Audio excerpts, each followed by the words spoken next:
It is a cold case that after 50 years still haunts Italy today. An epic travesty of justice shrouded in mystery and deception. The case, known in Italy and internationally as the Monster of Florence, involved the ritualistic serial murder of 8 young couples, accompanied by the horrific mutilation of the sexual organs of the female victims. Cover-ups and evidence tampering have muddied the case so badly that more than 5 decades later, utter confusion reigns. Evidence points to a powerful esoteric sect believed to be behind the killings.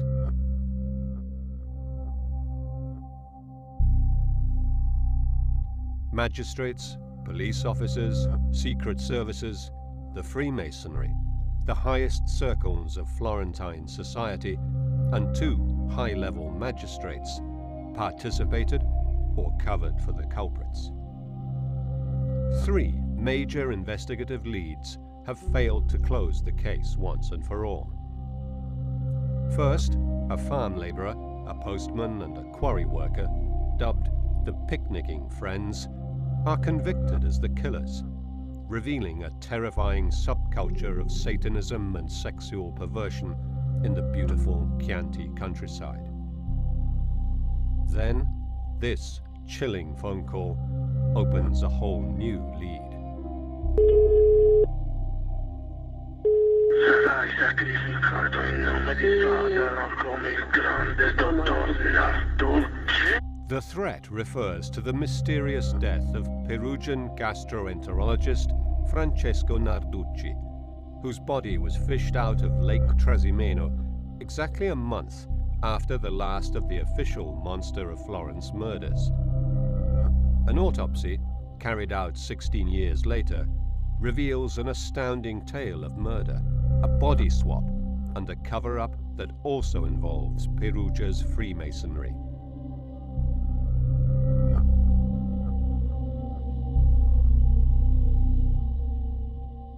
È innegabile che, ed è emerso dalle indagini che The Freemasonry did discuss the issue internally and took certain decisions. e prevalse una certa linea. The prosecutors believe that the Narducci murder and the Monster of Florence case overlap here, in this quaint Tuscan town of San Casciano Val di Pesa, where the doctor comes in contact with the town pharmacist, also a suspect, along with the picnicking friends Pietro Pacciani, Giancarlo Lotti, and Mario Vanni.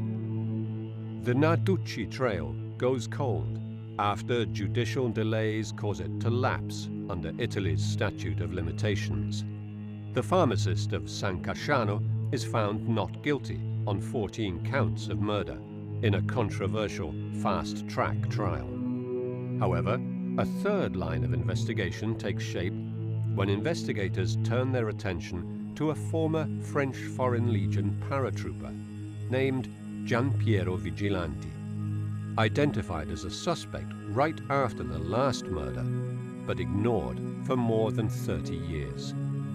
He has a history of violence, already convicted for murder, is a small arms collector who owns a gun like the one used in the monster killings, and is a friend of Pietro Pacciani's. Today, we can reveal documents that were found by investigators 35 years after they were drawn up by law enforcers. Kept hidden for decades, these documents are just the latest proof of the miscarriage of justice, purposeful pursuit of false leads, and cover-ups that have deprived dozens of families of the justice they deserve.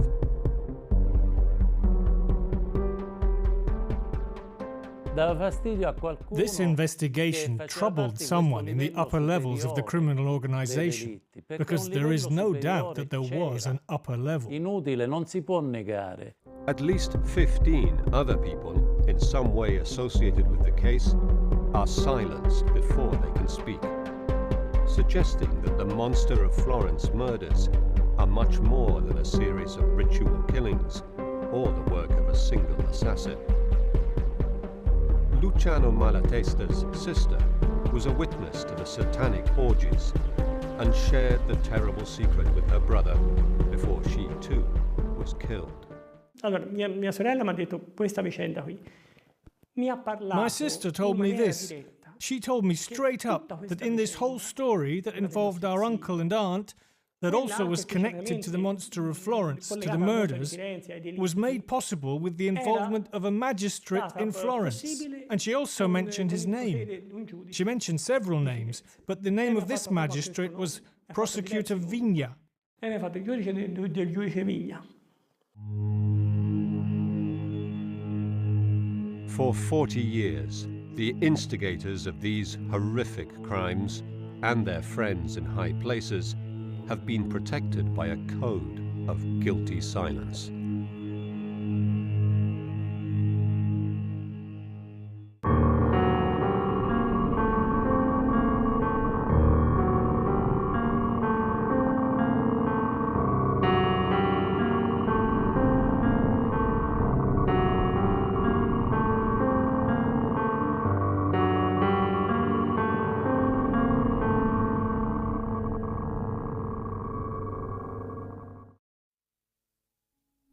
Florence, Central Italy, 1981.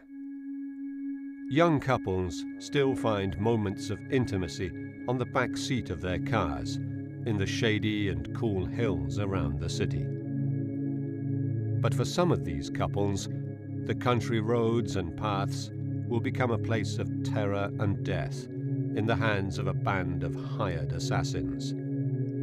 But the network of clients that commissioned and paid for the murders and protected the material killers has been kept secret. Today, for the first time, photographs and documents never seen before shed new light on the shocking truth. Michele Giuttari is a decorated cop who fought the mafia in the most dangerous, dark corners of southern Italy. From 1995 onwards, he heads the Florence Criminal Investigation Squad and studies the massive documentation gathered in the case files over the years. Ho dovuto subire anche delle minacce, anche gravi di morte, degli attentati. I received serious death threats. Not least, one morning I found that all 4 tires of my private car had been slashed. Una mattina l'ho ritrovata con le 4 gomme tagliate.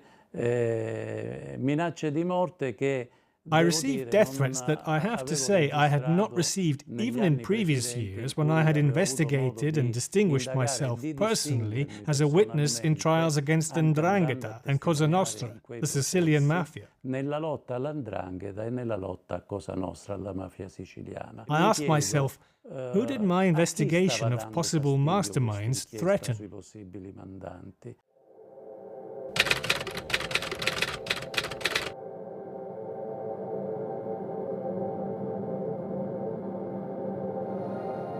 The sky is pitch black as there is a new moon on the night of the 6th of June 1981.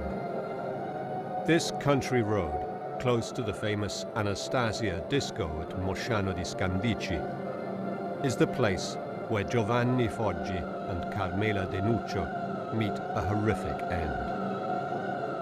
Their bodies are found the next day by the police, riddled with a hail of .22 caliber bullets, whose cartridges have an H etched on their casing bottoms. Carmela's vagina has been cut out and taken away. The murder hits the headlines. Investigators find a peeping Tom who knows a bit too much about what happened and arrest him. But his wife gets an anonymous phone call and is told that he'll soon be freed. Sure enough, 4 months later, while the peeping Tom is still in jail, Stefano Balbi and Susanna Campi are murdered at Travelli di Calenzano on October the 22nd, 1981. Susanna's genitals are mutilated and taken away from the crime scene. The killer leaves a size 44 boot print. The peeping Tom is released from prison. It's another new moon. June the 19th, 1982. The monster makes his first mistake. Paolo Mainardi and Antonella Migliorini are making out in the back of their car along the road to the village of Baccaiano, south of San Casciano. They have just finished, and he has moved to the driver's seat when he sees something that scares him. He puts the car in reverse, but drives into a ditch on the other side of the road.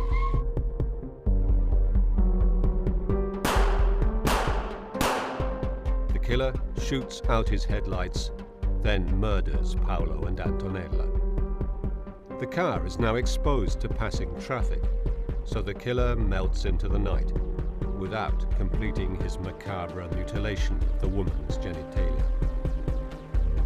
The murder of Paolo Mainardi and Antonella Migliorini is the third Monster of Florence murder. Someone working on the case remembers a similar killing going back 8 years in 1974. It took place here, in the Mugello Hills northeast of Florence, between Borgo San Lorenzo and Vicchio. The couple are killed in his Fiat 127. He is shot with 5 .22 caliber bullets, and she is finished off, stabbed with a screwdriver and ice pick. Her sexual organs are not cut out, but a vine branch is inserted into her vagina. Her lower abdomen and left breast are stabbed no less than 90 times. A local farmer finds the bodies. Investigators think there may have been more than one attacker.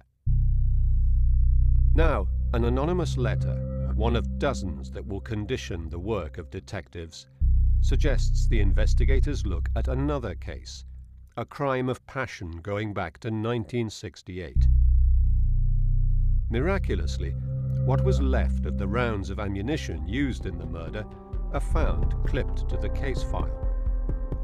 Experts say the bullets match the monster's weapon.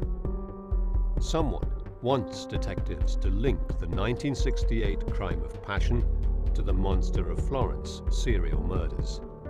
Normally, the rounds should have been destroyed, as the case is closed. The man convicted for the 1968 murder of his wife and her lover, Sardinian Stefano Mele, is already in jail. A Sardinian shepherd named Francesco Vinci and his brother Salvatore were also implicated in the 1968 murder, so investigators now assume the gun is theirs. Francesco Vinci is arrested on the assumption that he owns the weapon used in those murders, which investigators think is the same gun the monster used. It is the beginning of what comes to be known as the Sardinian thread, focusing on a gang of Sardinians also involved in kidnapping for ransom. However, Francesco Vinci will soon be released, as the monster strikes again on the 9th of September 1983, while Vinci is sitting in jail.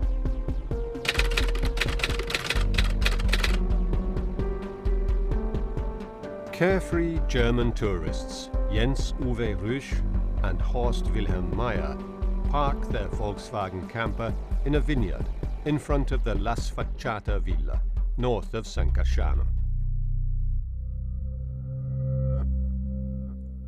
Their bodies are found the following evening by a fellow German, Rolf Reinecker, who had told them the night before not to park their van there near the villa, infamous for its wild parties. They have been shot through the rear window, and torn-up gay porn magazines are strewn around the van. Investigators think that the killer might have confused them for a man and woman. The trajectory of the shots fired provides a key clue about the killer, suggesting he must be taller than 1.80 meters. If the monster is a lone assassin, he can't be Francesco Vinci, who is released from jail, but will continue to be part of this story, together with Rolf Reinecke. The elusive Monster of Florence is now spreading terror throughout the community, especially among young people who no longer feel safe. Il clima che si respirava sicuramente era un clima sia in città che nelle campagne dove colpiva, un clima di paura. There was a general atmosphere of fear both in the city and the countryside, wherever the monster struck. Young people changed their habits, and going to secluded places in the country became dangerous. I was young at the time and lived in Florence, and getting a bit of privacy involved being really organised. People's lives changed because there was a general sense of danger. E quindi il modo di vivere era cambiato proprio perché si percepiva un pericolo generale. It's the 29th of July, 1984. Claudio Stefanacci and Pia Rontini are massacred in this clearing near Vicchio in the Mugello Hills. They are shot with the usual .22 caliber rounds, but she manages to get away. She runs a few meters before being shot again, and then mutilated. Her left breast is sliced off, along with her vagina, and taken away. A new clue comes to light. She works at the Vicchio train station bar, where, according to the bar owner, a man with a large ring on his finger had watched her and her boyfriend. The last murder opens a painful and complex chapter in the Monster of Florence case.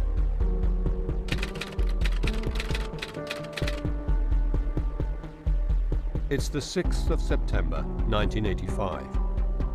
French couple Nadine Morio and Jean-Michel Kraveshvili have set up their tent in the Scopeti clearing, north of San Casciano. They arrived in Italy on the 4th, and on the 6th are seen at the local country fair at Cerbaia, near to San Casciano. They are attacked while they are making love, the coroner will establish. She is shot dead immediately, but Jean-Michel is an athlete and gets out of the tent despite being wounded and runs a few meters barefoot, but is shot again and then caught by the killer and stabbed to death. For the first time, the killer hides the body, but there are no signs that he dragged it. He then returns and mutilates Nadine just outside the tent, taking breast and vagina away and then hiding her back in the tent. The bodies are found on the 9th of September by mushroom hunters. The many mistakes made by forensic experts will haunt the case for years to come. 2 bullet heads are left behind, one in the pillow and one in the duvet, only to be discovered more than 30 years later. The woman's body is moved before the forensic squad arrives, and the police miss a blood-stained paper tissue and surgical gloves found later, creating friction among police and prosecutors. The time and even the day of death are questioned. The crime scene is irrecoverably contaminated and the investigation compromised. These are the 16 murders officially attributed to the Monster of Florence. But many other people associated with the case are also murdered. For the first time, Luciano Malatesta speaks on camera. Today, he restores frescoes, but he is haunted by what he heard and saw when he lived in the monster's killing fields. He has paid an incredibly high personal price.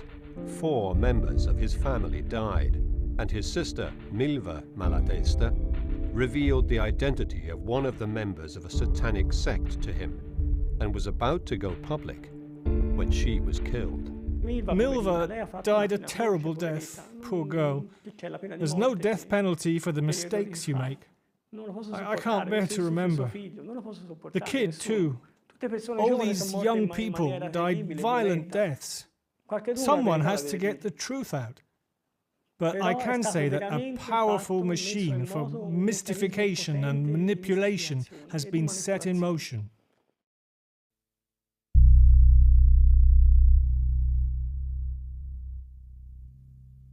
In the days following the discovery of the bodies of Nadine and Jean-Michel, the monster begins to goad the police. He sends a sliver of Nadine's left breast to Silvia della Monica, an investigating magistrate who, however, is no longer on the case. The envelope is sent from San Piero a Sieve. Then, 3 anonymous letters are sent to the investigating magistrates Pierluigi Vigna, Paolo Canessa and Francesco Fleury. They contain a surgical glove with a single .22 caliber H-series bullet in it and a frightening typewritten threat. A similar bullet to the ones used in the murders is found in the car park of a hospital at Ponte Niccheri in Bagno a Ripoli.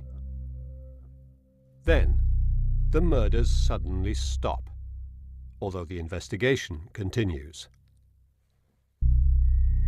The Carabinieri military police, meanwhile, gather thousands of pages of information and create a list of 250 suspects.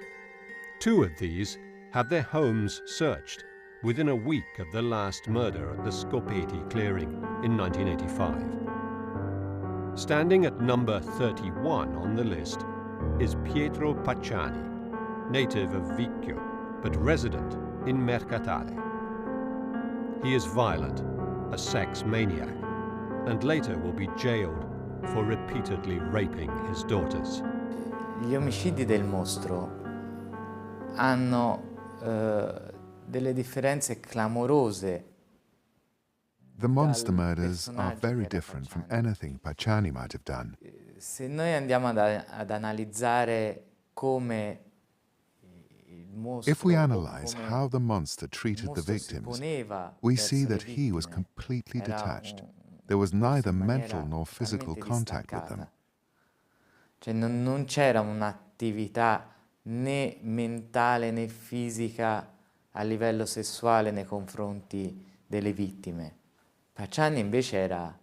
Pacciani was called Vampa or Flushface because he would get all red. He was a sex maniac. He would have touched, he would have raped, he would have taken advantage of the situation, even if he went on to murder. Avrebbe toccato, avrebbe approfittato della situazione, magari prima di uccidere. 38th on the list of suspects is another native of Vicchio, now resident in Prato, Giampiero Vigilanti, a multi-murderer. His home is searched just 8 days after the Scopeti clearing murder. And this note is written by the Carabinieri with handwritten comments by the commander of the Prato station, who found ammo that matched the monster's weapon. This document, held by the SISTE, the Interior Ministry's Secret Service, is only discovered in 2018. As a young man, Vigilanti sought sex in male public toilets. He was jailed for public acts of homosexual obscenity, murdered 2 Arabs in Marseille after serving in the French Foreign Legion, and he is also presumed as involved in a previous murder by Pacciani back in 1951. He keeps newspaper cuttings of the Monster of Florence murders in his home and his mother's, including this one, dating back to the 1974 murder. Why is he a suspect? Because he knows how to handle weapons. He is violent. He spent many years in the French Foreign Legion. But above all, he is born and raised in Vicchio. At number 181 is another name that will occupy the crime pages of newspapers for years to come. Francesco Narducci is a gastroenterologist and gynecologist, a brilliant doctor and a Freemason. He dies, apparently from drowning, in Lake Trasimeno, exactly a month to the day from the last murder. A later probe into his death reveals a shocking secret. C'è una documentazione della squadra mobile della questura di Perugia da cui risulta che l'ispettore. We have documents showing that the special branch in Perugia assigned its most senior inspector, the criminal investigation unit's most senior inspector, sul delitto degli scopeti e sui delitti to investigate the Scopeti clearing murder, the Monster of Florence murders, and specifically Francesco Narducci, in the days following the murder at the Scopeti clearing, without being specifically requested to do so by the Florence investigators. Non c'era nessuna delega di indagini da parte della Procura di Firenze. The names of Pacciani, Narducci, and Vigilanti will dominate the 40 years of investigations that follow. But without a smoking gun, none of the leads ever brings the case to a close. August 1989. The investigators received the results of an FBI analysis of forensic evidence sent to them by the Italian Interior Ministry, who had requested the Americans' help. The FBI uses the most sophisticated technologies to study serial murders, adopting computer analysis to find common threads between murder cases and to better understand the minds, motives, and methods of killers. They say that the Monster of Florence was an Italian man, likely native to the area, as he is comfortable on and around crime scenes, and acts alone. He may have military experience, shows signs of sadism, hates women, suffers from sexual dysfunction, and never rapes.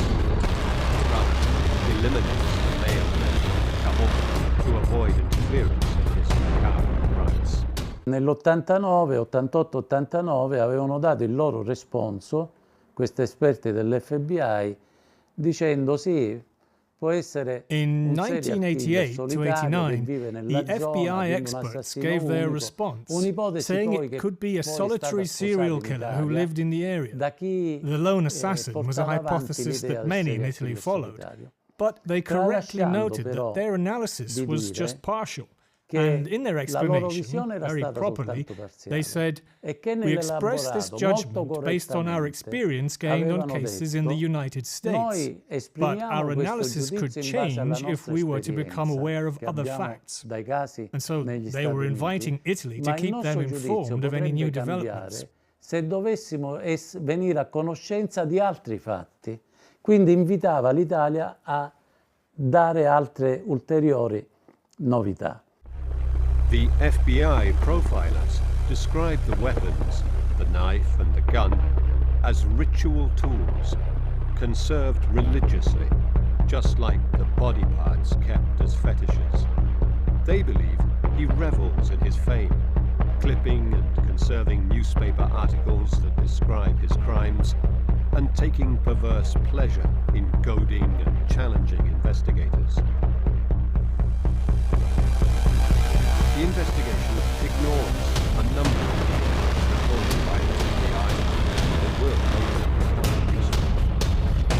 7 years after the last double murder, Pietro Pacciani is in jail for having raped his daughters. Another anonymous letter, claiming he was the monster, reopens the case in 1992, and his house is searched again. Miraculously, an intact .22 caliber round of ammunition is found in a vine trellis in his garden. Pacciani is eventually charged with murder in a high-profile, televised trial that stirred a massive media frenzy. Serena Scherri was a young journalist at the time and followed in the footsteps of her journalist father in telling the story of the Monster of Florence. They covered the trial together. Quando c'era appunto il processo, la mattina presto, già in corte d'assise, During the trial in the Florence Law Court, People pushed and shoved to get to see the so-called monster. All the people who spoke at the trial described the squalid reality, although the trial did have its light moments, because some of the witnesses were quite funny. Although obviously some of the testimony was terrible and sad, such as when the daughters of Pacciani took the stand. It was a very sad moment. We all felt really sorry for them. Molto crude, molto tristi. Quando vennero sentite le figlie di Pacciani è stato un momento molto toccante dove queste figlie insomma facevano realmente pena. The evidence brought against Pacciani includes anonymous letters, the unspent bullet, the Skizzenbrunnen sketchbook that might have belonged to the young Germans, a camping soapbox, violent pornography, and satanic images. Pacciani's lawyers are Rosario Bevacqua and Pietro Fioravanti. Alessio Fioravanti, the son of Pacciani's lawyer, is a teenager at the time. Mi ricordo soprattutto un piccolo evento carino e no, si può dire, perché I remember a small and funny, or maybe not, event. mi chiese se volevo dei biscotti. As soon as I arrived at his home, he asked me if I wanted some biscuits. I said no because I was scared. But actually, Pacciani was a special person for my father. A sex maniac towards his daughters, a monster from that point of view. Il maniaco sessuale delle figlie. Era un mostro da quel punto di vista, ma era anche un tipico. But he was also a typical Tuscan farm laborer. Grezzo. Rough, who swore now and again, which is totally normal, but not really scary when you were there. Però non faceva tutta questa paura quando eri lì. The Fioravanti law officers are swamped with anonymous letters. Diciamo che proprio in quel periodo era un continuo tra lettere anonime. Let's say that at that time we constantly received anonymous letters, threats from people who said they were the monster or who knew who the monster was, people who were trying to help in their opinion, and events that directly involved my dad. Once someone unscrewed the front wheel of my dad's car, just up to a certain point, and as he was on the Ponte Indiano, he saw the wheel come off the car. He was driving slowly, and the car just dropped on the side where the wheel was missing and scraped a bit. Vide la ruota proprio che gli partiva e la macchina andava piano, quindi la macchina si è appoggiata semplicemente sulla parte dove mancava la ruota e strusciata un pochino. Among the witnesses are Pacciani's wife and daughters, who describe him as violent and cruel, while another witness confirms that he saw Pacciani with another man in Pacciani's car on the night of the murder, the 8th of September 1985, close to the crime scene. He is the perfect lone killer. His defense counsel tried to prove that the bullet, which he denies belongs to him, does not necessarily link him to the murders.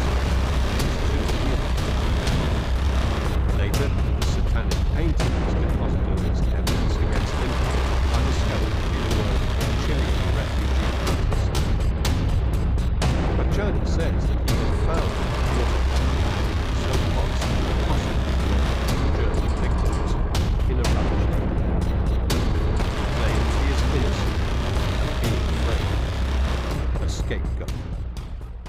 Nel momento in cui Pacciani disse So when Pacciani said something, if he ever did, what I remember is that he simply pronounced one sentence. Why are you investigating me instead of the famous doctor? My father fought to the end and never gave up trying to prove Pacciani was innocent. He saw something in Pacciani that wasn't the monster. Ha visto in Pacciani qualcosa che non era il mostro. It's the 1st of November 1994, 9 years after the last murder attributed to the Monster of Florence. Pietro Pacciani is handed a life sentence for 7 out of the 8 crimes. Pacciani Pietro colpevole dei delitti a lui ascritti, come in imputazione e lo condanna alla pena dell'ergastolo con isolamento diurno per la durata di anni 3.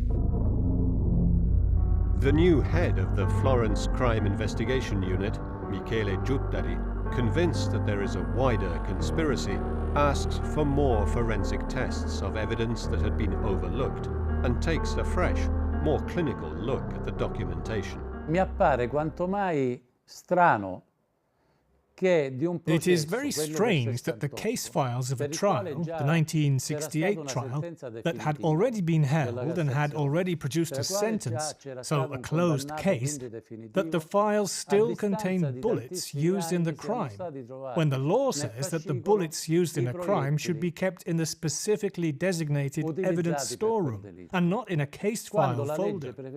And furthermore, that when a case is closed and a man sentenced, the law says that the bullets should be destroyed, together with the weapon. So I found this extremely odd, and maybe this is the first great anomaly of this case. Di questa vicenda. The original ballistics report from 1968 describes a swelling at the base of the cartridge shells and the almost total absence of the extractor marks. Two signs of an old and worn-out percussion chamber. The bullets clipped to the case file did not show either of these signs of wear and tear, but that goes overlooked in later reports. In all these cartridges found at crime scenes, as well as in the case file, extractor marks are clearly visible, and no swelling at the base of the cartridges is mentioned. Either the false cartridges found in the folder were planted evidence, Michele Giuttari thinks, or there may be two weapons.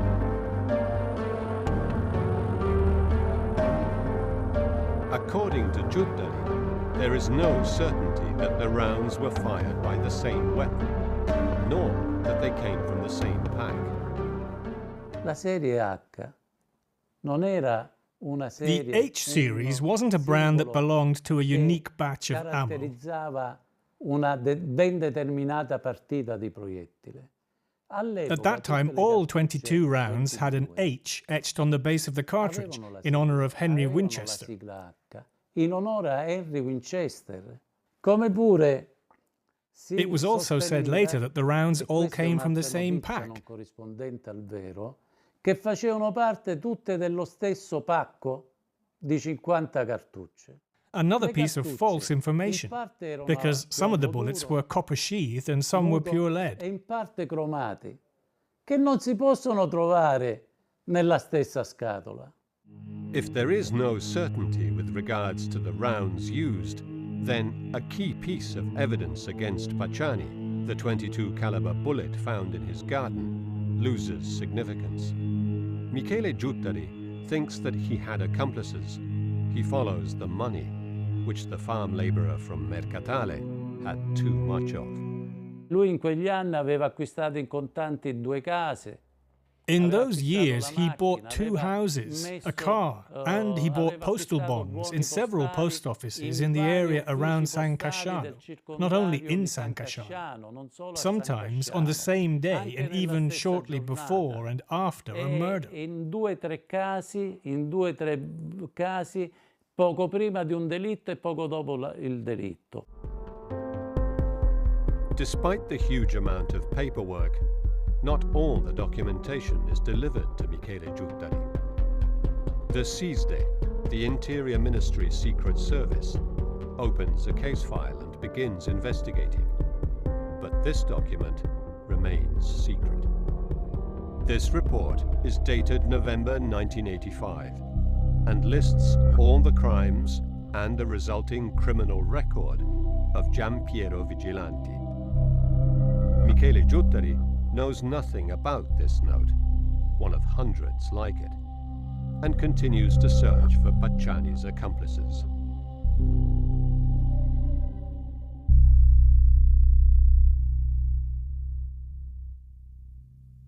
Michele Giuttari identifies Pietro Pacciani's best friends, who spend time with him in this bar, the Bar Centrale of San Casciano, next to the former Calamandrei pharmacy. per trovare I possibili complici di Pacciani bisognava indagare. To identify Pacciani's accomplices, we needed to investigate Pacciani's friends at the time. E tra queste frequentazioni e amicizie, quelle più Among these, his strongest ties seemed to me to be with Mario Vanni and Giancarlo Lotti. Io chiesi l'autorizzazione a porre sotto controllo. I asked for authorization to tap the phones of Mario Vanni and of the bar of San Casciano, where Giancarlo Lotti spent his time, because the place where he lived, which was a sort of hostel managed by a priest, had no phone. Era una specie di casa famiglia gestita da un prete, non c'era telefono. Pacciani, Vanni and Lotti all go to the San Casciano bar. They visit prostitutes together. They are peeping toms together. Luciano Malatesta, as a young child, knew these men for what they were: beasts. Vanni was the postman. Vanni had sexual relations with my mother many times. I was a witness to it. I said so in the Pacciani trial. I was 5 or 6 years old. I saw it all. She had sex with Pacciani too. She said so herself. Pacciani was famous for being violent. He beat my dad, together with my uncle, Antonio, who played an active part in this whole business, and had a role in the death of my father. My uncle held my dad, and Pacciani beat him and said to him, "As soon as I find you alone, I'll kill you," he said. It was a gang, you see, up there in San Casciano. Many people know, many people. Some even gave me details, speaking to me in public places. But when I said, "Come and tell the investigators," they pretended not to remember. The whole story still scares people.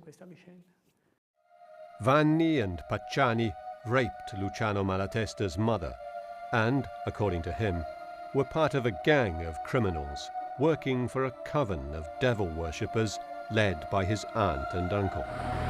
Several prostitutes who worked in Florence and lived in this area of San Casciano begin to collaborate, telling detectives what they know. Among them is Gabriella Ghiribelli, one of the prostitutes visited by clients from San Casciano. Allargai il campo delle donne. I opened the scope of the investigation to several women and got to a certain Gabriella. Gabriella calls up Lotti, and Gabriella complains that because of him, she has been involved in the investigation and has been questioned by the police. Di essere stata chiamata in causa e di essere stata quindi interrogata dalla polizia. Lotti asks her a lot of questions and wants to know, what did the police ask? He wants to know what she said, and she says that you were there because you told me you stopped to relieve yourself. Tu che quella notte eri là sul posto per un bisogno fisiologico. While Commissioner Giuttari pushes forward on the investigation, the Italian justice system delivers a shock verdict. The judge in the Pacciani appeals trial refuses to hear the new witnesses, and on the 13th of February 1996 declares Pacciani innocent. La Corte d'Assise d'Appello di Firenze, sezione seconda, assolve Pacciani da tutte le imputazioni per le quali ha riportato... No, signori! Signori, per favore, silenzio.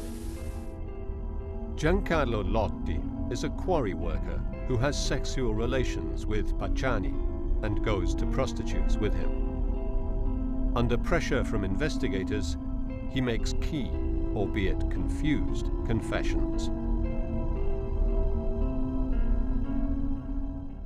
Interrogato da 3 pubblici ministeri, c'era Vigna, Fleury e Canessa.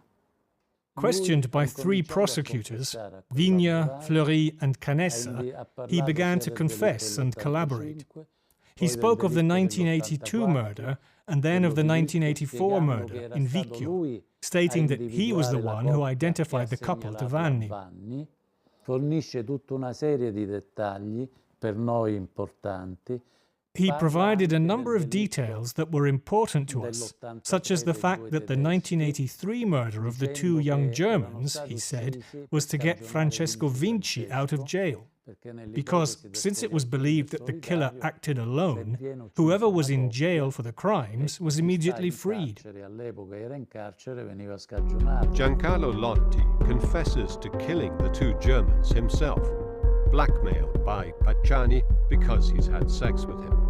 Lotti, however, makes many mistakes that lead to criticism of the investigation. Francesco Cappelletti is co-author of a book on the Scopeti clearing murder. The prosecutor asks him, where were the two German men? In the back of the van? Lotti says, no, in the part of the van where the wheel is. But in the back or in the driving seat? Asked the prosecutor. In the driving seat. In the back of the van or in the front of the van? In the front of the van. When we all know that the two young Germans were murdered in the back of the van. It's an important detail, significant for someone who took part in a murder. You can't forget or get this kind of detail wrong. However, Lotti provides other unknown details, such as how they washed the knife in the Sieve River after the 1984 murder.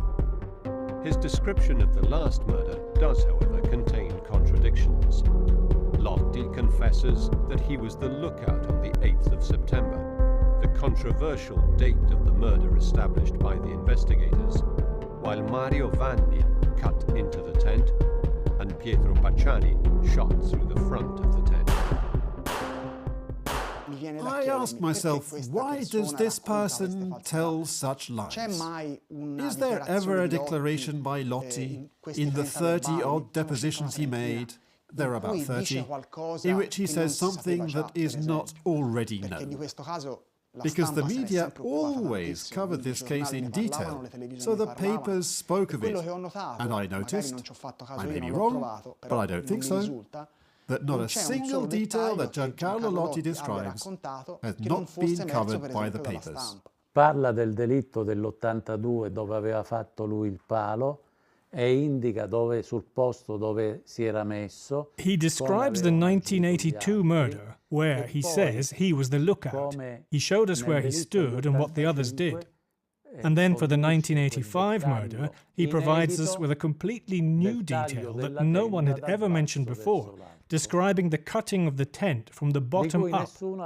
For us, this was the most important detail to show that he was a reliable and credible witness.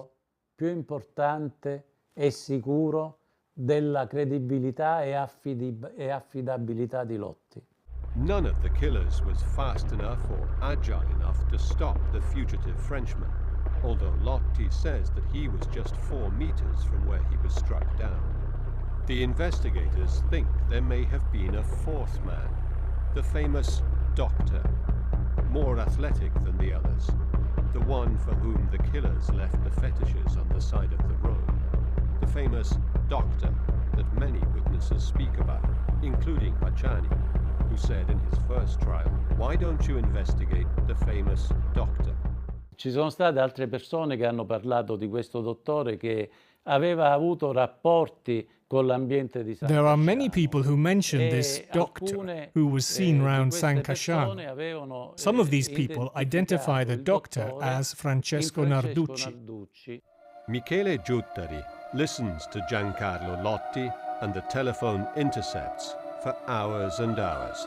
And Lotti's story is confirmed by other witnesses. The picture that emerges from all the testimony is an entirely new scenario of satanic rites and orgies that take place in the villas surrounding San Casciano, such as La Sfacciata, or the decrepit farmhouse belonging to a new protagonist of this story, Salvatore Indovino, known as the Sorcerer of San Casciano.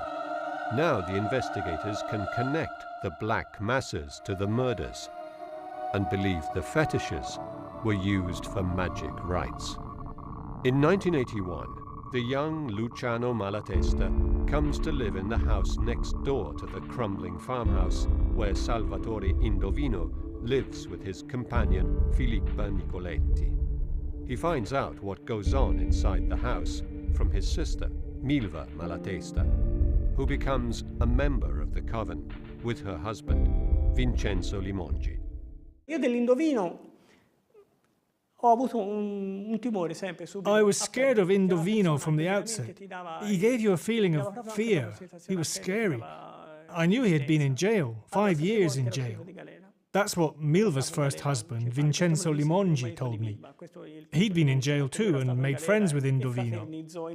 He wore dark glasses and looked like a violent character. His house was a mess. And when you went there was a staircase, and on the right was the kitchen, and on the left a room that was closed, okay? It was all dirty, all messy, you see? Once, by mistake, I tried to go into the room on the left, and Filippa caught my hand and said, "You must never go in there." Questa qui è della stanza a sinistra e subito mi prese da Filippa. No, qua non ci devi andare, mi disse.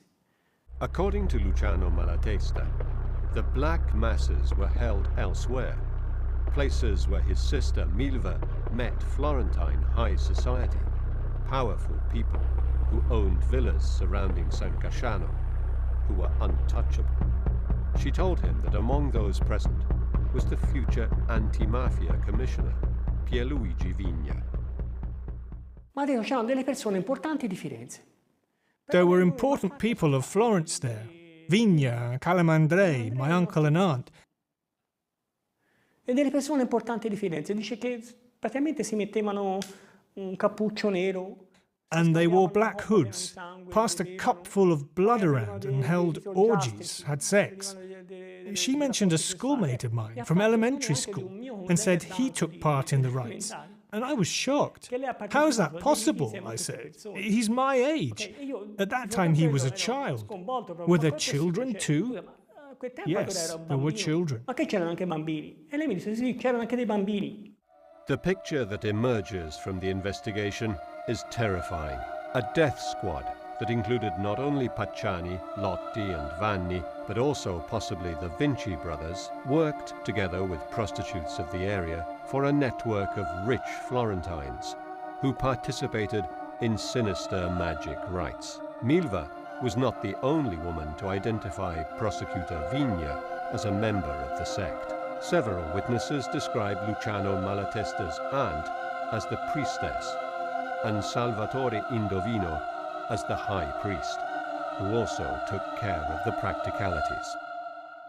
Among the witnesses to the rites is prostitute Gabriella Ghiribelli, whose clients came from all social classes, from the labourers Pacciani, Lotti and Vanni, to well-to-do professionals of San Casciano and Florence.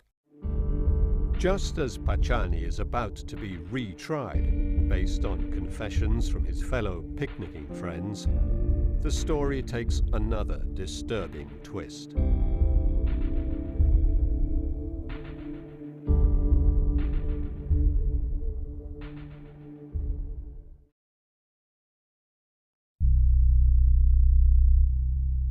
It's 1998, 13 years after the last double murder. Pietro Pacciani dies in mysterious circumstances on the eve of going back on trial. Terrified he would be silenced, he stayed locked up in his home. But death found him anyway. Alessio Fioravanti often discussed his death with his father, Pietro, who was Pacciani's defense lawyer. Riguardo alla morte di Pacciani, with regards to the death of Pacciani, my father always said that he had been murdered. Perché anche dalle prime modalità di ritrovamento. Not only because of the way the body was found, halfway between the bedroom and the kitchen, with his trousers pulled down, and then they found this drug that was dangerous for someone with his heart condition. Che andava in contrasto con la sua malattia al cuore. Poi le analisi sono state fatte. And was an autopsy carried out or not? When my father asked for the forensic report, he never received it. Di Pacciani non l'ha mai ricevuta. According to forensic experts, hypostatic pools showed Pacciani's body had been moved. The Carabinieri found a strange piece of fabric soaked in bleach, attached to his shirt by 3 safety pins and covering his genitals, like an apron. A strange sequence of deaths, connected in some way with the Monster of Florence murders, dogs the investigation.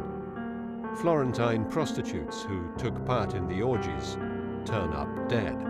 Francesco Vinci, the Sardinian connected to the satanic sects, who was arrested in 1982 as the Monster of Florence and then released, is found hogtied and burned in the boot of his car.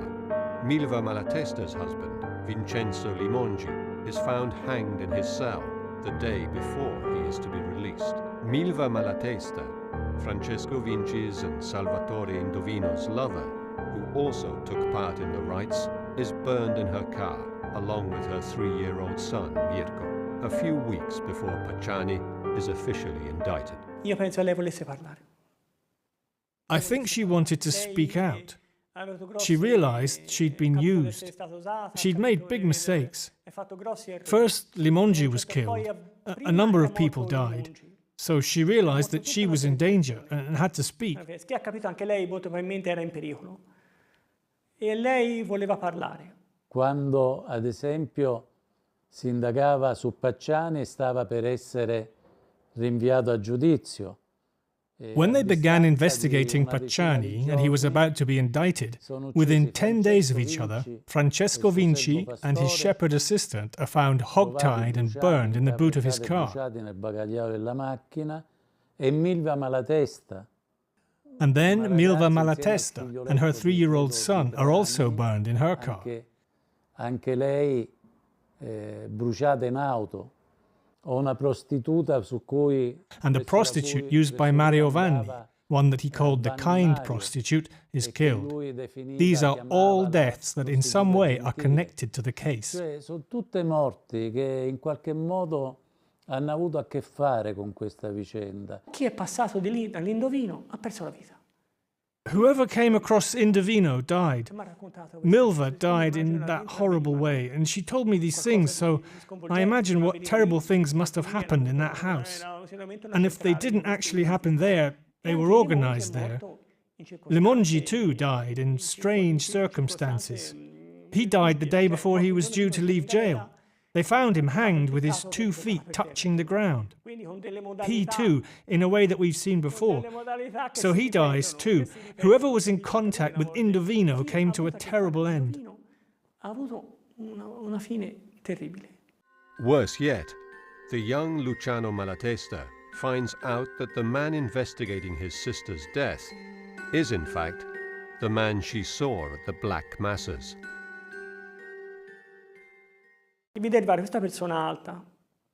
Once, I saw this tall man arrive. He was smoking, and he started talking to my aunt. I was going away with my bag to wait for someone who was going to pick me up. I went past him, and he did everything he could to hide his face.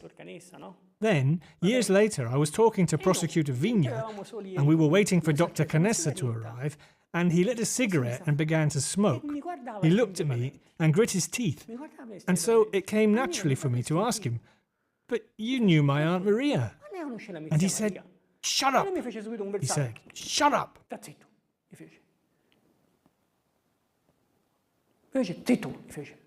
Many potential witnesses die, and Pietro Fioravanti makes a list of them. There were prostitutes, a friend of Vanni's, Vinci, Pacciani. But despite this, prosecutor Paolo Canessa and detective Michele Giuttari managed to get the picnicking friends' guilty verdict confirmed by the Supreme Court in 2001, 16 years after the last double murder. Still, the collateral deaths and the series of anonymous letters suggest that the conspiracy is far wider than just the 3 middle-aged men.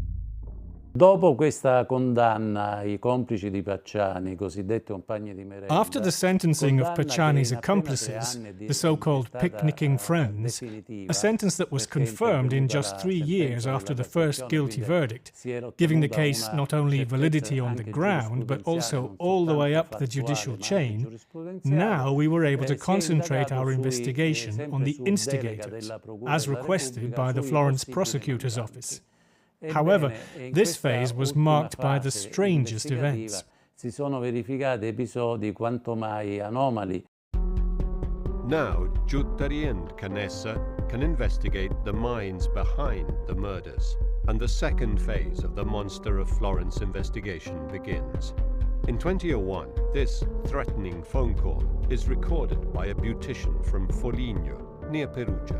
Her son was the target of a Satanist sect operating in the area.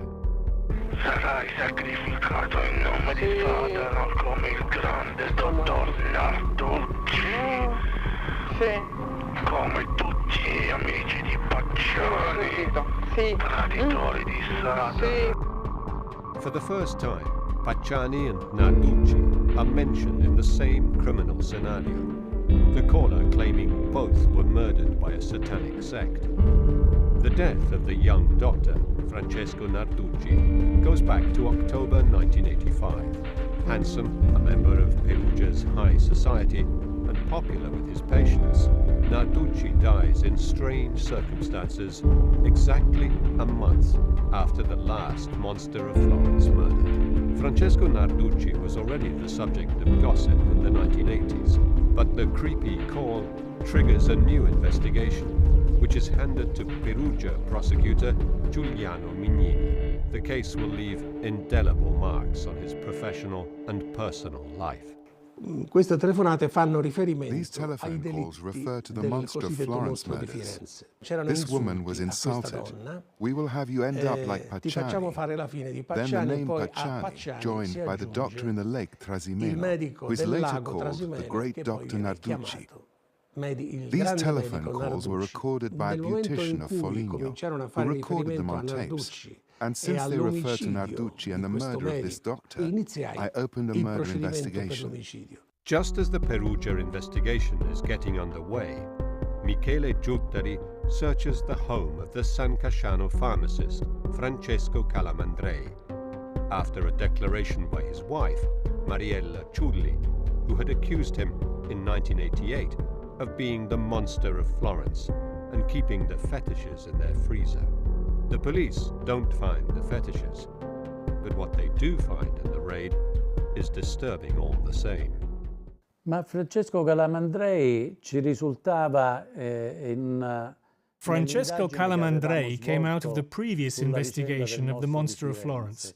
Avevamo valutato, indagando sui possibili mandanti anche, We had hypothesized during our investigation into the instigators that the murders had some esoteric meaning that lay behind the removal of the intimate parts of the female victims.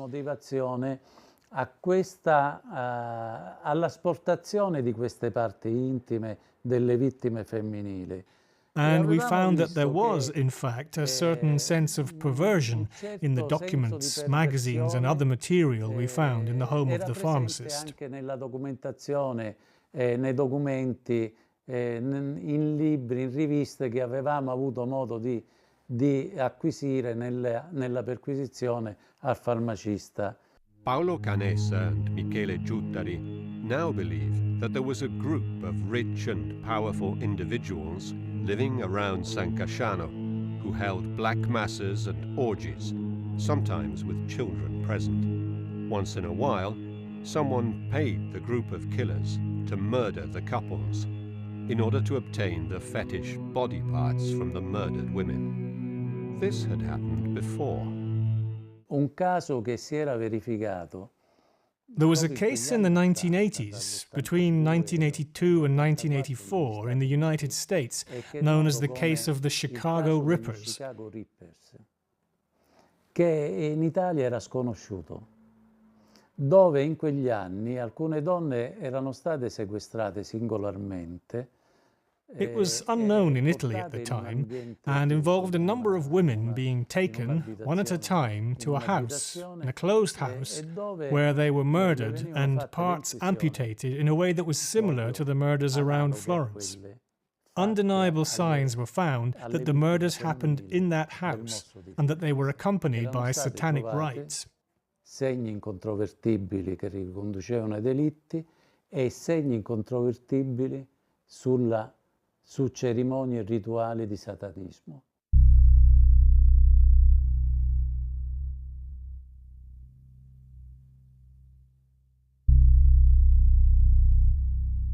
Lake Trasimeno, Umbria. Dozens of photographs taken on the 13th of October 1985 by a photographer from the paper La Nazione, and never seen all in sequence before, prove fundamental in the investigation into the death of Francesco Narducci and take the prosecutors 16 years back in time, to the day a body was found in the lake. L'8 ottobre 1985, lui va al lavoro come al solito, una giornata che sembra normale. It is the 8th of October 1985. He goes to work as usual, and the day seems normal, but the doctor receives a telephone call and he goes down to Lake Trasimeno, where his family had a villa. He takes a boat that he kept at the jetty at San Feliciano and heads towards Polvese Island, and then disappears. San Feliciano si dirige verso l'isola Polvese e lì scompare. The body found in the lake is identified as Francesco Narducci, a Perugian doctor whom many suspected of being linked to the Monster of Florence killings. Viene recuperato alle 7:20 del mattino. A body is recovered at 7:20 in the morning on Sunday the 13th of October, and it is recognized as Narducci's. Riconosciuto, presentato e riconosciuto come quello del Narducci. Questo cadavere viene portato sul This body is brought to the jetty at Sant'Arcangelo and partially undressed. It is not taken to the morgue. There is no autopsy, no examination. Non viene portato all'obitorio, non viene fatta l'autopsia, non vengono fatti gli esami correlati, non viene chiamato il medico legale. The coroner is not called. Rather, a young and inexperienced woman doctor is called, who declares that the cause of death was drowning, following a probable but not certain fainting fit. The body is taken away. The Narducci family clams up in silence. But 16 years later, Giuliano Mignini examines the death certificate and finds errors. The photographs show the body black and swollen. Mignini requests an analysis of the photographs to establish the height of the body, based on the paving of the jetty that is the same today as it was then. He finds out that the body recovered from the lake is shorter than Narducci, and he suspects that it is not the doctor's at all, that there has been a body swap, that the doctor from Perugia was killed and his body hidden, that the corpse of an unknown man was thrown in the lake to be recovered and put in the coffin on the jetty. This corpse was later exchanged with the real Narducci's, who was then buried, while the unknown man's body was disposed of. A shell game with corpses. A un certo punto ho detto che avevo fatto fare un primo accertamento per avere. So then I carried out an initial investigation to have an overview of the situation based on the paperwork, because I didn't want to have the body exhumed straight away. Non ci sono problemi, è successo questo. Lo posso dire sulla base degli atti e finiva lì. The coroner could have said, there's no problem, this could have happened or that. Instead, Professor Pierucci, the head of forensic medicine, told me that he needed to carry out an autopsy, because on the basis of the paperwork alone, anything could have happened. Non si poteva escludere nulla. Despite the opposition of the Narducci family, Giuliano Mignini calls for the exhumation of the body, although he is ridiculed for believing that there could have been a body swap. It is 16 years after the body was found in the lake, but science doesn't lie. E nel momento in cui si è aperta la bara, io mi ricordo As soon as we opened the coffin, we realized that the body found in the lake could not have been the same one. Perché il cadavere ripescato era senza capelli, the body recovered in the lake was bald, had a big head, had a big belly, con una circonferenza addominale piuttosto pronunciata, mentre il Narducci appariva con while Narducci had all his hair, a narrow skull, a 48 small-sized trousers that were big enough to allow for the presence of a sort of apron. Pantalone 48 small, perché portava, che era talmente larga per lui da consentire la presenza di una specie di grembiule. Francesco Narducci was throttled to death, and the body found in the lake passed off as his, although it was another, unknown man. The coroner Pierucci has no doubt. Le conclusioni sono molto, molto chiare. Lui disse, the conclusions are extremely clear. He said, we have the clear breaking of the upper left-hand horn of the thyroid cartilage. That's to say, an object that is up here, more or less. Questa rottura è stata determinata da una And he said that this breakage was due to pressure exerted over 1 centimeter, 2 centimeters, locally exerted and growing in power. Crescente, intenzionale, perché se è crescente deve essere intenzionale. Un colpo accidentale non poteva provocare, non poteva arrivare a rompere quell'oggetto. So the victim was murdered by throttling, and that's what Narducci died of. Omicidiaria da parte di terzi con strozzamento, e il Narducci è morto per questo. Like Pacciani, Narducci has a piece of cloth covering his lower abdomen.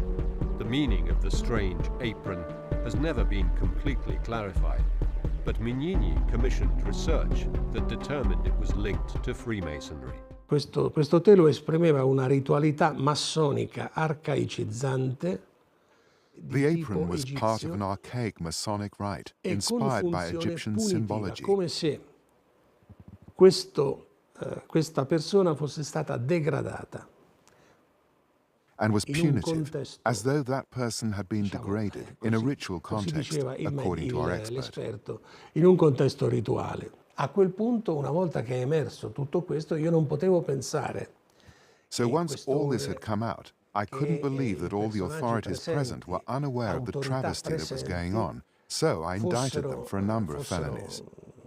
Non fossero consapevoli di questa messa in scena, e quindi li ho incriminati per tutta una serie di reati. Investigating the death of Francesco Narducci, detectives discover he was often at San Casciano.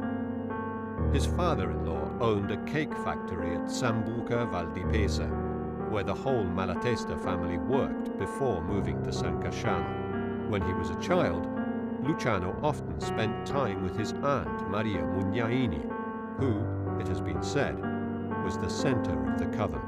Un giorno stavamo per partire per andare a Firenze. Okay? One day we were going to Florence. We were in the car and we'd just got in when a car drew up behind us. And she saw this car that drew up behind, and when she saw it, she smiled. "Look who's here," she said, and got out of the car. And Narducci got out, who was very young, and they kissed and embraced tenderly. They were very tender. I thought to myself, what, she has a young lover? C'era molto affetto, c'era molta convivialità. Il mio ricordo fu, ma che c'ha un amante giovane? Poi lei, quando salì in macchina, mi disse. And then, when she got back in the car, she knew that I wanted to study medicine, that I loved medicine. He's a doctor. He's a very good doctor.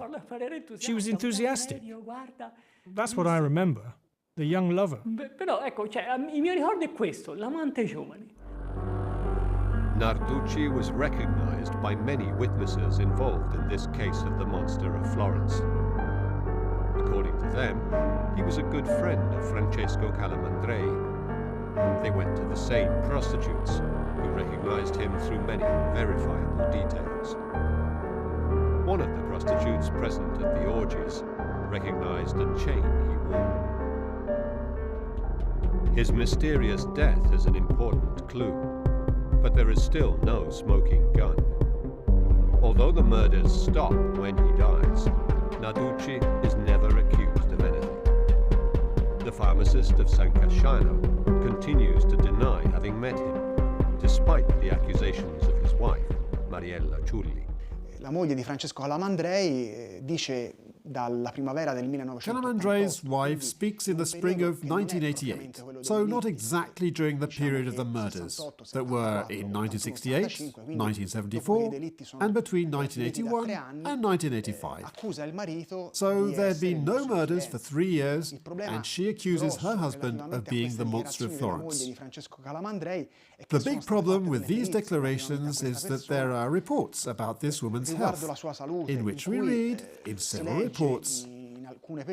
reports mention paranoid schizophrenia, chronic psychosis that began in adolescence, or even depressive schizophrenic psychosis with fragmentary and incoherent thought processes, characterized by clear psychotic pathology.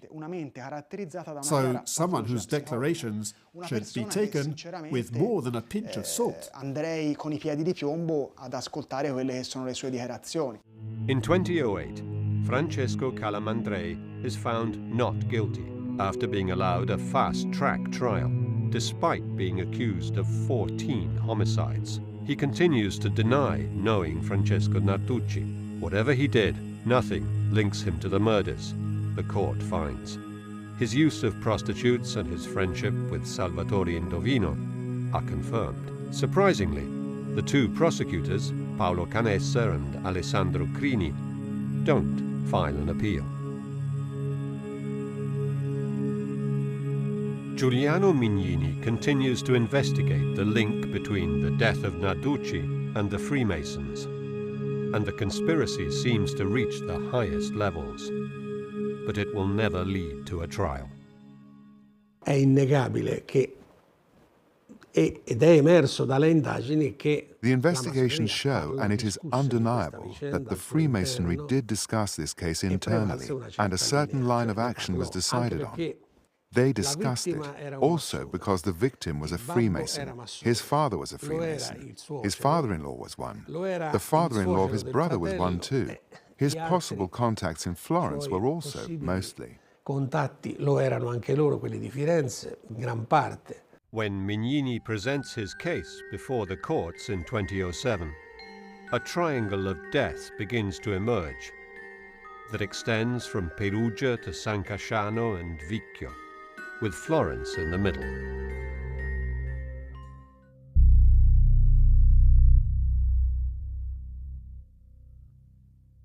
The Narducci case falls under Italy's statute of limitations after suspicious delays in the sentencing process.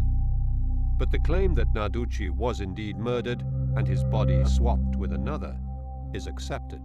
Una partecipazione diretta del Narducci ai fatti fiorentini. We can't have any absolute proof that Narducci was part of the Florentine case because evidence should have been collected while Narducci was alive at the time. Quando Narducci era in vita, all'epoca, Narducci è morto. Narducci is dead.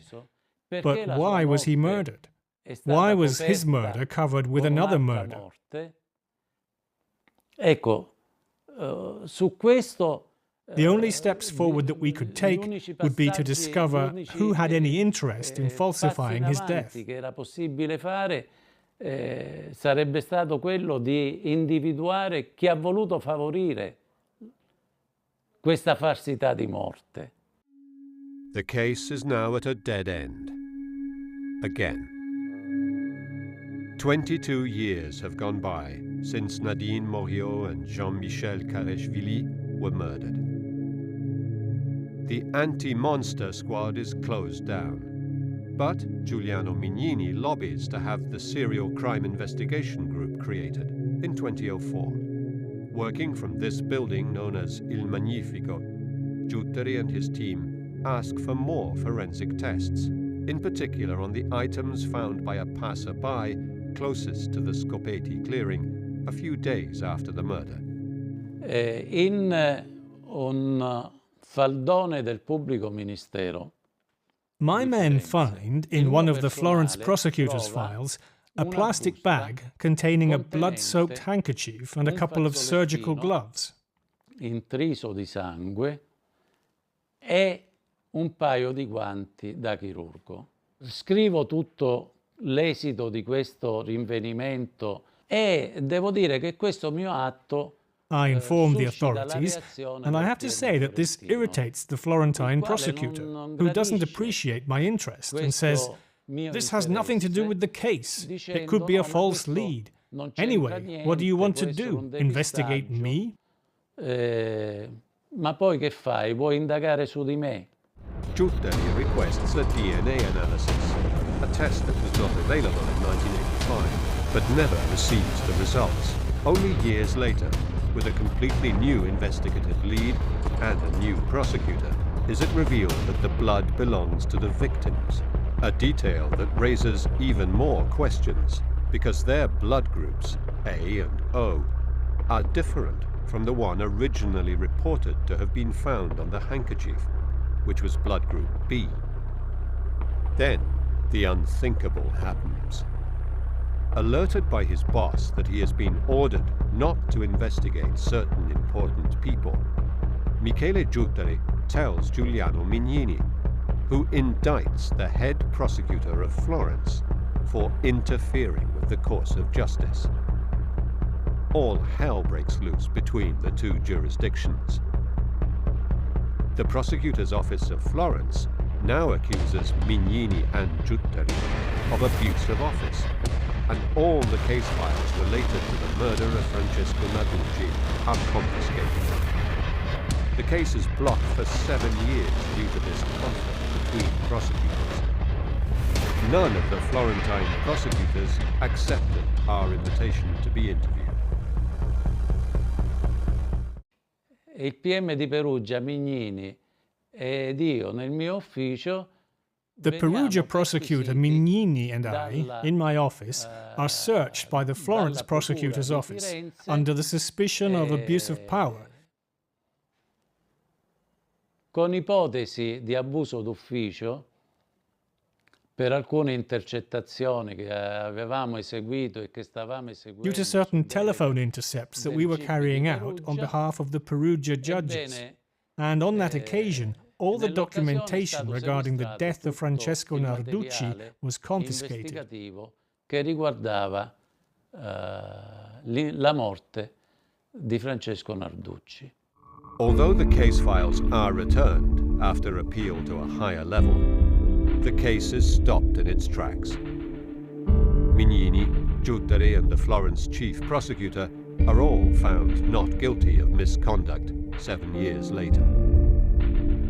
It is the end of the Narducci-Calamandrei investigative lead, and the end of the search for the instigating masterminds behind the Monster of Florence murders. While the investigators are infighting, Mignini and Giuttari find out that someone else is interfering with the investigation, trying to reignite interest in the disproved Sardinian lead that was abandoned in 1989. Il primo più grande depistaggio, da quello che ho potuto capire già. The first and biggest deviation of the investigation came, as I began to understand from reading the documents, when in 1982 the so-called Sardinian investigative thread originated, when it was believed that the bullets used in the 1968 murder were fired by the same gun as in the Florentine double murders. Una identità di proiettili dei duplici utilizzati nei duplici delitti fiorentini con quelli utilizzati nel delitto del 68. Mario Spezzi was a veteran Monster of Florence chronicler who worked as a journalist at La Nazione. Angered by the police search of the home of his friend Francesco Calamandrei, he sets out, with famous American crime writer Doug Preston, to prove that the son of one of the Sardinians investigated in the 1980s was in fact the monster. His devious plan to plant evidence to prove his theory is foiled, however, when his phone is tapped by the investigators, and he is arrested and accused of interfering with the course of justice and defamation. Preston leaves the country in a hurry. La pista sarda è una strada che The Sardinian lead is an investigative thread that died out for everyone, but not for Mario Spezzi. Mario Spezzi wrote and was accused and condemned for interfering with the course of justice, because either he was convinced of his theory or he was involved. della sua teoria o era dentro. The leads all dry up. Michele Giuttari, forced into resigning, writes a last report on the G-Day's investigations. Rimane un cold case italiano. Questo, diciamo, personalmente mi ha sempre affascinato e mi ha spinto anche a me. It remains an Italian cold case. This has always fascinated me personally and led me to continue the work that my dad did, because I'm curious about this unsolved case that still generates great interest in the Italian public. It's no surprise that there are blogs, Facebook pages and research groups on the case. People like to know the truth. Le persone amano sapere la verità. In 2015, prosecutor Paolo Canessa opens the case again, this time based on new clues that cast suspicion on Giampiero Vigilanti, who has just reported the theft of his weapons and the ring of the French Foreign Legion paratroopers, two potentially important pieces of evidence.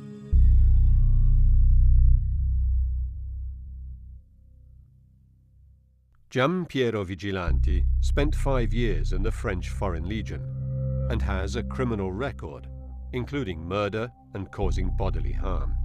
He spied on men in public lavatories, and above all, it seems that he was Pacciani's accomplice in an earlier murder in 1951. Vigilanti's name is number 38 on the famous list of suspects of 1985. And his name has already come out during the first Pacciani trial.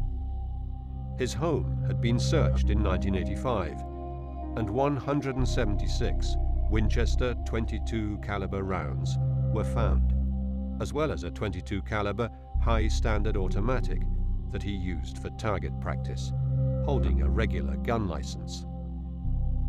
Posso ritenere, I can say, in light of all the documents that I have read, that for sure Giampiero Vigilanti had a role in this case. I can say it because Giampiero Vigilanti was number 38 in the list of monster suspects. Pacciani was number 31. 8 days after the last double murder, the Carabinieri knock on his door, and in the search warrant, we read that he is considered someone who is involved in or identifiable as the Monster of Florence. When the news that he was under investigation comes out, Gianpietro Fiore of Giallo Magazine goes to see him. Lei se la ricorda quella sera che cosa stava facendo in quella zona? Era andato con Narducci a fare un giro? Sì, era andato a fare un giro in macchina, ma nulla di particolare. For many, Giampiero Vigilanti fits the FBI description perfectly. He is tall, has military experience, is cold, misogynist, and knows the area well. His home is equidistant from the two macro areas of murder. He clipped newspaper cuttings about the murders and shows little respect for the investigators, even bragging about how they never got anywhere. Non mi hanno mai fermato neanche un quarto d'ora. Sì, ma dico nella peggiore delle ipotesi che in carcere... Non mi fa più nulla, no. Non può andare, voglio dire. L'ha detto il giudice anche. Cosa? Canessa. Non ha risolto nulla anche lui. Ogni tanto chiama, saluta. E venivano a prendermi, lui mi telefonava il giorno prima se io potevo andare giù. E io andavo la mattina all'8, venivano a prendermi e mi riportavano la sera verso le 5. Despite all these clues, he also had a car that was similar to one seen close to the crime scene of October 1981, the ammunition boxes and the gun collection, and his criminal record for murder. Gian Piero Vigilanti is not officially investigated until 2017. In 2019, after the new prosecutor, the same prosecutor who confiscated Giutteri and Mignini's documents in 2007, called for the shelving of the investigation, this photograph was leaked. It is a print in the mud of a size 44 boot, with a tread similar to the one on French army boots. The document, dating back to 1985 and found only in 2018 in the Secret Service files, is also revealed. When Vigilanti's home is searched, he has a newspaper cutting of the 1974 murder, and then cuttings of all the others.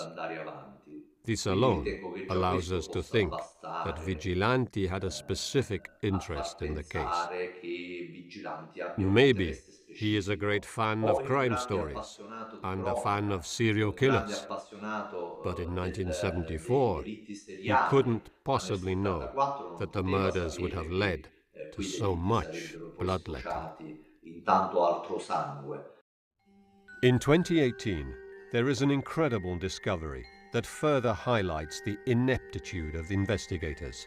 2 bullet heads fired by the monster are discovered in the pillow and the sleeping bag of the French couple, 34 years later, during a review of evidence requested by a new lawyer representing the victims' families. They are subjected to DNA testing, but nothing is found.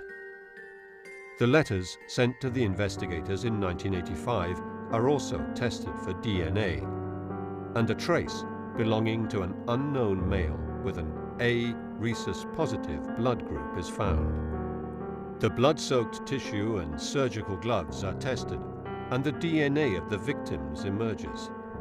But they are blood groups A and O, but there is no longer any reference to the blood group B that was found in the first tests in 1985. If the first test was not wrong, there must be a third DNA trace. But there is more. Experts determined that the main piece of evidence against Pietro Pacciani, the unspent round found in his garden, was a planted fake. The scratches on the cartridge were fabricated artificially, and the bullet never went near a percussion chamber. Who wanted Pacciani framed as a lone killer? Certainly, there must be a mole in the justice system. It is an unending mess, and new names keep popping up.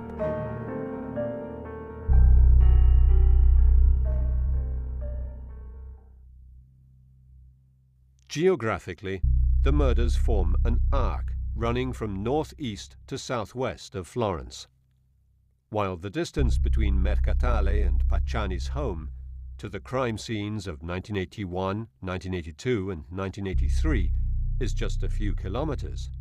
The first and the penultimate murders took place 60 kilometers away to the north, but close to the home of Vigilanti's mother. The 2 kill zones were equidistant from Vigilanti's home in Prato. Pacciani and Vigilanti knew the area of the Mugello like the back of their hands, and whoever came from the south, from Perugia, would have used the road intersection of Bagno a Ripoli, either to go northeast or southwest.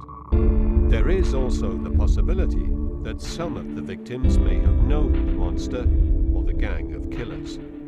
Susanna Cambi, murdered in 1981 at Calinsano, near Prato, along with her boyfriend Stefano Baldi, complained she was being followed. Her best friend, Elisabetta Ciabani, is murdered less than a year later when on holiday in Sicily, yet another unsolved crime. Stefania Pettini, murdered in 1974 with her boyfriend Pasquale Gentilcore, lived near the Vicchio train station, and Vigilanti's mother. Pierontini, murdered 10 years later, worked in the bar at the same station, where an unidentified man with red hair and a big ring was noticed, watching her. It doesn't seem coincidental either that the two young Germans were murdered close to a villa known to be a place where orgies took place, and that Giampiero Vigilante worked for a time in the textile factory owned by Rolf Reiniger, the German who found the body. The French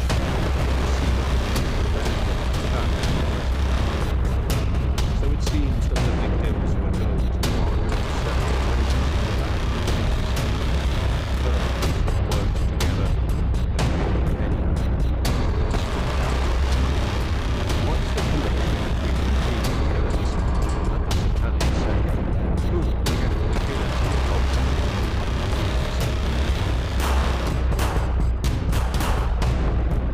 And which members of Florentine high society knew and covered for? Many witnesses are dead, and frontline investigators retired. What is revealed at the end of the day is that the Florentine judiciary is compromised by hidden conflicts of interest and incapable of getting to the bottom of the case.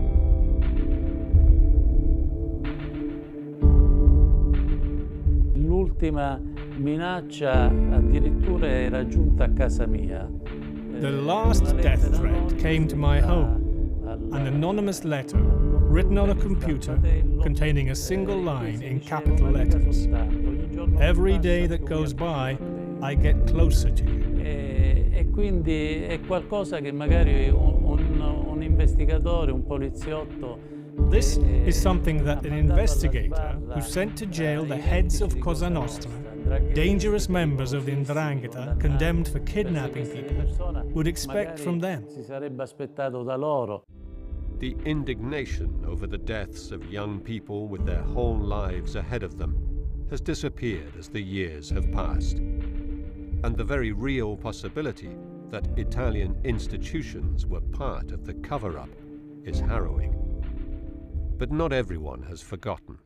It was a great evil, absolute evil, total cruelty. Ignore good people, kill them cruelly, get away with it, laugh about it. I said to myself, faced with all this pain, what do you want to do? In front of all this evil, how can you react? Not with anger. Someone has to tell the truth. React with good. You can't react with more evil. You have to react with good. No, I have to stop it. I said to myself, it has to all stop with me. I have to be strong enough to understand everything, say everything, and put all the pieces together. And if I'm here, if I haven't gone mad, and if they haven't killed me, and if I can still see and understand, there is a reason, because I have to do this work. I'm the only one able to do it. And I have to do it. I have to give everyone a voice. Do you see? Otherwise, it will remain unpunished, because there will be no judicial end to it, I'm certain of that. But the truth has to be established.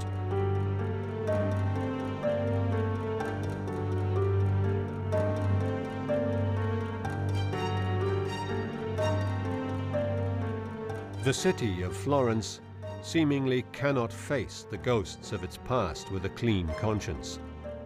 To shed light on the dark secret it has hidden for more than 40 years.